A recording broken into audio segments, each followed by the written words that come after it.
आजी, मी काय सांगते ते ऐक आता. मला बाहेर कोणालाही जयंतचं सत्य सांगायचं नाहीये. आजी, जर का आता बाहेर जयंतचं सत्य सगळ्यांना कळलं तर सगळे त्याला ओरडतील, त्याच्या वागण्याचा त्याला जाब विचारतील, फार फार तर त्याच्या विरोधात पोलीस केस करतील. पण मग पुढे काय? आजी, जरी आपण जयंतच्या विरोधात पोलीस केस केली तरीही ती केस आपण नाही जिंकू शकणार. कारण जयंत ही कोणी साधी व्यक्ती नाहीये. तो त्याच्या पैशाच्या आणि कॉन्टॅक्ट्सच्या जोरावर स्वतःची सुटका करून घेणार. आजी, जयंत समोर आपला निभाव कधीच लागणार नाही. आणि समज जर का जयंतला शिक्षा झाली आणि तो जेलमध्ये जरी गेला तरी खूप थोड्या वेळासाठी तो जेलमध्ये जाईल. पण आजी, जयंतने आजवर केलेल्या गुन्ह्यांची, अत्याचारांची शिक्षा म्हणून त्याने जेलमध्ये सडणं ही पुरेशी शिक्षा नाहीये. मला याही पेक्षा मोठी शिक्षा द्यायची आहे त्याला. पण मग नक्की करणार काय सू? आजवर त्याने केलेल्या प्रत्येक गुन्ह्याचं समर्थन प्रेमाचं लेबल लावून केलंय. ज्या प्रेमाने त्याने माझी घुसमट केली आहे, माझ्या घरातल्यांना वेटीस धरलंय, तेच प्रेम आता त्याला धडा शिकवे. म्हणजे तुला काय म्हणायचं नक्की जानू? आजी, आज मी हे लग्न करणार. जानू, असा वेडेपणा करू नकोस. अगं, त्या नीच माणसाच्या तावडीत नको सापडूस. त्या जेल सारख्या घरात नको जाऊ तू. नाही आजी, आता मी त्या घरात जाणार, पण आधीची साधी बोळी जानू बनून नाही. कारण ही जानू खूप स्ट्रॉंग आहे. यावेळेस जयंतला बर्बाद करण्याचा अजेंडा घेऊन मी त्या घरात जाणार. त्याला माझ्या प्रेमाच्या जाळ्यात अडकवणार. त्याला या गोष्टीची कल्पनाही होऊ देणार नाही की माझी मेमरी परत आली आहे. आजी, त्याने माझा जेवढा छळ केलाय ना, माझ्यावर जेवढा अन्याय केलाय, त्या सगळ्याचा सूड घेणार आहे मी. त्याच्यासोबत राहून ना वेड लागायची वेळ आली होती माझ्यावर, पण आता तीच वेळ ती त्याच्यावर आणणार. जानू, मला तुझा राग कळतोय ग, पण त्या माणसाला हरवणं सोपं नाहीये. तुला वाटतंय ना तितका हा तुझा प्रवास सोपा नाहीये. अगं, नकोच आहे मला सोपा प्रवास.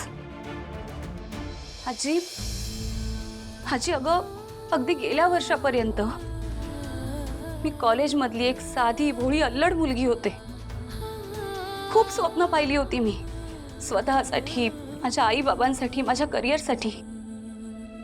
पण अचानक हा माणूस घरी आला आणि ह्याने मला लग्नासाठी मागणी घातली. जर का तुमची परवानगी असेल तर मला जान्हवीशी लग्न करायला आवडेल. स्वतःच्या चांगुलपणाने त्याने घरातल्या प्रत्येकाचं मन जिंकलं आणि त्याच्याशी माझं लग्न झालं.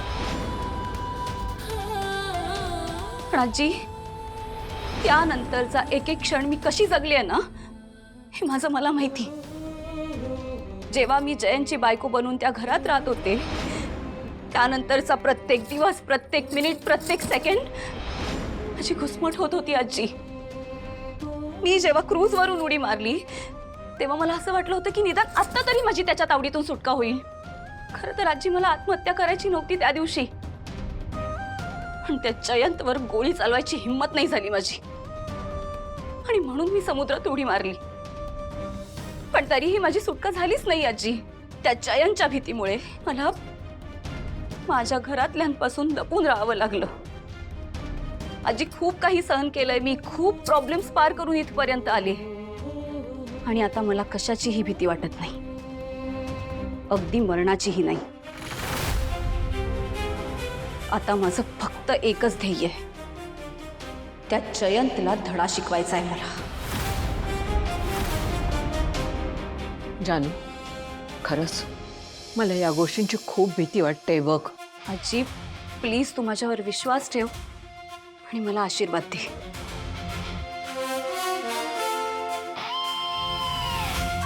सुखी राबळा.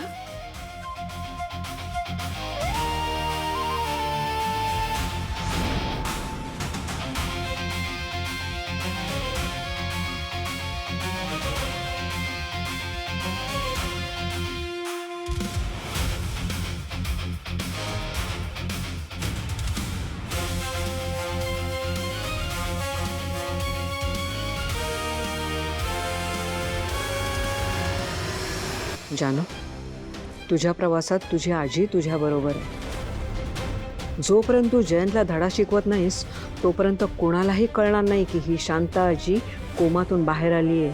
तुझी ढाल बनून तुझ्या समोर उभं राहायचं आहे मला. पण जयंतला मी बरी झाली हे कळलं ना तर तो माझा जीव घेईल. माझं काय वाटेल ते झालं तरी चालेल, पण माझी नात एकटी पडलेली मला चालणार नाही. त्यामुळे इथून पुढे मी आणि विश्वा नेहमी तुझ्या पाठीशी असू. आजी, मी एकदम ठीक आहे. तू अजिबात काळजी करू नकोस. आपल्याला अजून खूप पुढे जायचंय. त्या जयंतचं सत्य सगळ्यांसमोर आणायचंय. आणि आता काय वाटेल ते झालं तरी ही जानू पुन्हा खचणार नाही.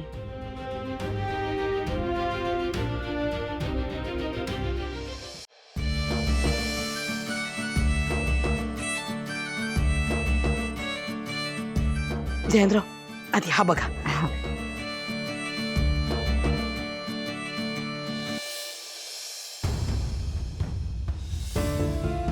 जयंत, अरे फक्त बघायचं नाहीये, खायचं पण आहे. हो ना. काय आम्ही नवीन नवीन प्रोडक्ट सुरू केले ना, नवीन व्यवसाय आहे आमचा, तेव्हा मला असं वाटतं की तू हे जरा टेस्ट करावं आणि त्याचा आम्हाला फीडबॅक द्यावा. काय तुझ्या ज्या बिझनेसच्या ट्रिक्स असतात त्याचा फायदा आम्हालाही होईल. हो नाही? अगदी बरोबर. सॉरी वीणा वहिनी, मी ॲक्च्युली ऑइली पदार्थ जास्त खात नाही. जावई बापू, काळजी करू नका. यात ना म्हणजे सगळं घरगुती आहे ना. पापड खार वगैरे अगदी बेताच आहे आणि खोबरेल तेलात तळलेलं आहे सगळं तुमच्यासाठी. आई, आपण ती लोणची केली आहेत ना, ती पण देऊया का टेस्टला? अगो बाई, हो, आण ना. मी लोणच्या बरोबर दही भात कालवून देऊ का? एक मिनिट, लोणच्या बरोबर भात की भाताबरोबर लोणचं? तेच ते. आई, दाण्याचे लाडू केलेत ना, ते पण देऊ जरा टेस्ट. ओके, ठीक आहे. आता तुम्ही इतका फोर्स करताय तर थोडं थोडं मी खातो. जावई बापू, बेतानेच खाओ, नाही म्हणजे जेवायचं पण आहे ना.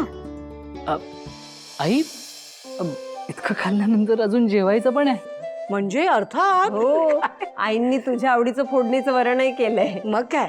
आई, जानूला पण आवाज देऊया, म्हणजे दोघांना सोबत वाढता येईल. जानू, काय ग? चल बाळा, पानं वाढायला घेते. हो, आम्ही आलोच. आजी पण म्हणते भूक लागलीये तिला.